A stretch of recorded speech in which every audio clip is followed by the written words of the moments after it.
দিন অমাবস্যা হয়। তো প্রত্যেক অমাবস্যায় আমার বাড়িতে কালী পুজো হয়। এই যে আমাদের বাড়ির মা কালী, মা শ্যামা সুন্দরী।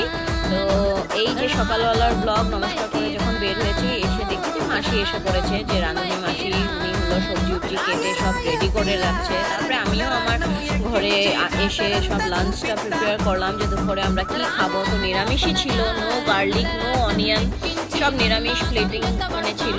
তো উপরে গেলাম, উপরে গিয়ে দেখি এত সুন্দর টমেটোজ হয়েছে, মানে কাঁচা এখনো। তো তোমাদের সাথে শেয়ার না করে পারছি না। তারপরে লাঞ্চটাও শেয়ার করলাম তোমাদের সাথে। তারপরে এটা হলো সন্ধ্যার টাইম, যখন একদম সুন্দর করে আমাদের ব্রাহ্মণ জেঠু মানে সব কিছু করছে, পূজার আরতি করছে। এত ভালো লাগছে না। আমি সব কিছু এই ব্লগের মধ্যে অল্প অল্প করে আমার ডেটাকে পুরো শেয়ার করলাম। পূজার পরে সবাই প্রসাদ নিতেও আসলো, এই যে খিচুড়ি প্রসাদ। কেমন লাগলো? Bye bye.